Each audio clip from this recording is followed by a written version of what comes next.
না, আজকে আর আমার ছাদ বাগান নয়, আজকে তোমাদের নিয়ে যাব জঙ্গলের মধ্যে বেড়ে ওঠা প্রকৃতির তৈরি এক ছোট্ট নার্সারিতে। চলো তাহলে যাওয়া যাক। তোমরা আমার ছাদ বাগান থেকে যে ছোট্ট রাস্তাটা দেখতে পাও, সেখানেই কত কি বেড়ে উঠেছে দেখো একবার। যার কৃতিত্ব আমার 1% থাকলেও বাকি 99% নেচারের তৈরি।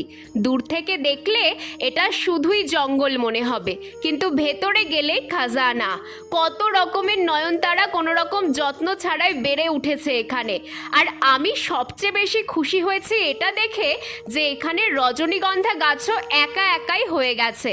ওপরেই তো আমার ছাদ বাগান, আর ওপর থেকে যা ফেলি এখানে মোটামুটি সব গাছই হয়ে যায়। একবার ভাবলাম ওদের তুলে বাড়ি নিয়ে যাই, তারপর মনে হলো অযত্নে যখন ওরা এত আনন্দে বেড়ে উঠছে, উঠুক না ওরা নিজেদের মতো বড় হয়ে।